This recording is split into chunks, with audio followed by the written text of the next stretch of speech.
Hello students, तो चलो आज कर लेते हैं हम लोग स्फेरिकल कैपेसिटर और उसकी वजह से कितना कैपेसिटेंस होता है। एनसीईआरटी के अंदर दो क्वेश्चंस दिए हुए हैं इससे रिलेटेड क्लास 12th फिजिक्स में। एक तो है क्वेश्चन नंबर 29 और एक क्वेश्चन नंबर 30। तो इन दोनों के अंदर ही आपको स्फेरिकल कैपेसिटर का कॉन्सेप्ट यूज़ करना आना चाहिए। तो इसलिए चलो सबसे पहले हम लोग डिराइव कर लेते हैं और इसी के साथ हमारा क्वेश्चन नंबर 29 भी सॉल्व हो जाएगा। स्फेरिकल कैपेसिटर होता क्या है, पहले तो ये दिखा देता हूँ मैं आपको। स्फेरिकल कैपेसिटर के अंदर बेसिकली क्या होता है, आपके पास दो शेल होते हैं। स्फेरिकल कैपेसिटर के अंदर दो शेल होते हैं, contains two shell with opposite charges, and जो आउटर शेल होता है आपका उसको आप अर्थ कर देते हो। ठीक है, कैसे, तो मैं यहाँ पे बना के दिखाता हूँ आपको। पहले तो मान लो ये हमने एक ले लिया इनर शेल, ठीक है, और एक हम आउटर शेल बना लेते हैं इसके बाद। ठीक है, ये आउटर शेल बन गया, थोड़ा सा गलत बन गया, थोड़ा सा बाहर बनाते हैं, सही लगेगा अप्रॉक्सीमेशन के हिसाब से भी।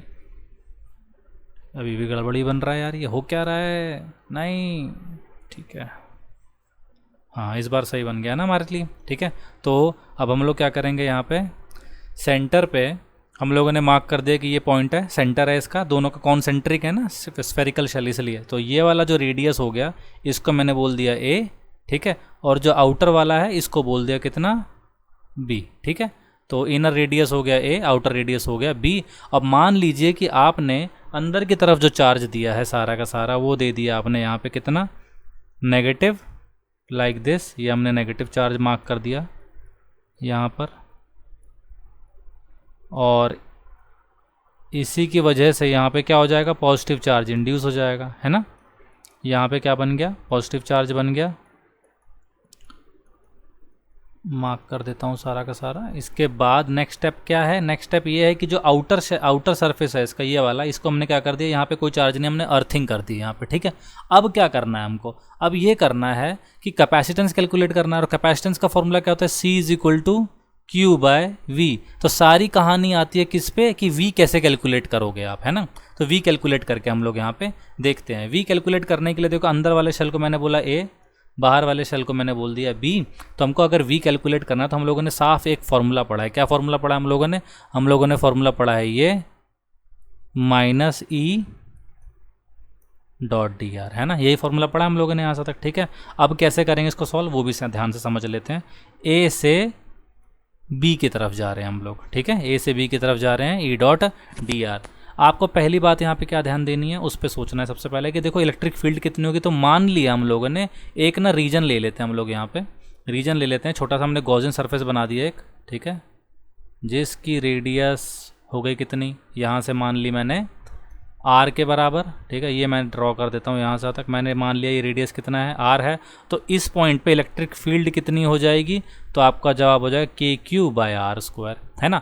तो मैं यहाँ पे क्या कर दूंगा, और ये V कैसे निकालेंगे, डेल्टा V जो पोटेंशियल डिफरेंस, ये कैसे निकालेंगे, तो आपका जवाब हो जाएगा फाइनल माइनस इनिशियल, है ना, इज इक्वल टू कितना, A से B E dot D are. ठीक है, अब नेक्स्ट स्टेप क्या करेंगे हम लोग, नेक्स्ट स्टेप देखो VB का वैल्यू कितना हो जाएगा। तो आप बोलोगे भाई पोटेंशियल एट B क्या, देखो अर्थिंग हो रखी है ना, तो VB का वैल्यू तो हो जाएगा 0, करेक्ट। तो बचा क्या हमारे पास, minus VA is equal to minus A से B E dot D R. ये वाला नेगेटिव गया इससे कट, तो सीधा आ गया V इज इक्वल टू कितना, A से B, और यहाँ पे क्या लिख दूंगा मैं, KQ by R square D R. A से बी में भी आपको पता है क्या लिखना है हमको, इनर रेडियस कितनी थी इसकी, ए थी, आउटर रेडियस कितनी थी, बी।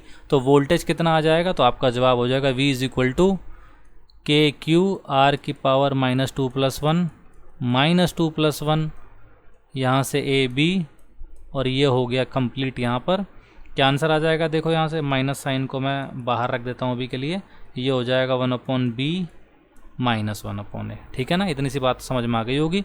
इसकी वजह से वोल्टेज कितना बन गया आपका, वोल्टेज बन गया 1/A -1/B। ठीक है, आ गया करेक्ट यहाँ से तक, तो ये बन गया हमारे पास वोल्टेज। अब हम लोगों ने वोल्टेज निकाल दिया, तो देयरफॉर हमारा जो कैपेसिटेंस होगा कितने के बराबर हो जाएगा, Q बाय V। तो ये रहा KQ 1/A -1/B, जिसको हम लोग क्या बोल सकते हैं, कैसे लिख सकते हैं, तो आंसर हो जाएगा आपका Q times AB upon KQ B minus A, है ना। ये वाला Q गया इससे, आप सीधा क्या बोल दोगे, कैपेसिटेंस किसके बराबर आ गया, कैपेसिटेंस आ गया 4 pi epsilon naught A B upon B minus A. ठीक है, 4 pi epsilon naught A B upon B minus A, बिल्कुल बेसिक सा था डेरिवेशन। आपको बस टेक्निक क्या सीखनी है कैपेसिटेंस कैलकुलेट करने से पहले कि वोल्टेज कैसे कैलकुलेट करते हैं। ठीक है, बी की वैल्यू यहाँ पे क्या है, बड़ी है, तो बी आउटर रेडियस है, ए क्या है, इनर रेडियस है। आपको याद होगा मैंने आपको स्टार्टिंग में कैपेसिटर पढ़ाते वक्त आइसोलेटेड स्फेरिकल शेल की वजह से, कंडक्टर की वजह से कैपेसिटेंस निकाल के दिखाया था। ठीक है, तो आप चाहो ना तो यहाँ पे भी वो केस कर सकते हो। कैसे, सपोज कर लो जो आउटर वाला शेल है बहुत दूर है ना, तो अगर मैं अज्यूम कर लूँ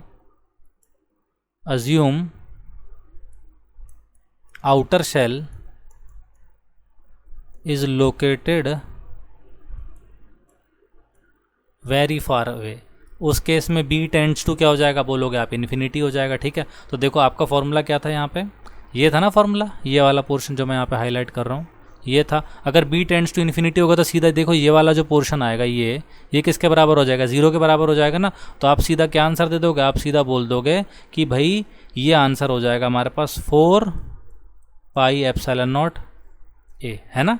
आपके पास क्या आंसर आ गया, 4 पाई एप्सिलॉन नॉट ए, और वहाँ पे भी यही आया था 4 पाई एप्सिलॉन नॉट आर लिखा था हम लोगों ने वहाँ पे, क्योंकि आर थी रेडियस इनर वाला, है ना। यहाँ पे ए से डिनोट कर रहे हैं इसलिए ए लिख दिया हम लोगों ने। ठीक है, तो यानी कि हम लोगों ने सब कुछ सही किया है। ये हमने निकाल के देखा एक स्फेरिकल कैपेसिटर का कैपेसिटेंस कितना होता है, 4 pi epsilon naught A B upon B minus A, जहाँ पे बी है आउटर रेडियस, ए है इनर रेडियस। और इसी के साथ हमारा ये डेरिवेशन जो था क्वेश्चन नंबर 2.29 ये भी खत्म हो गया। ठीक है।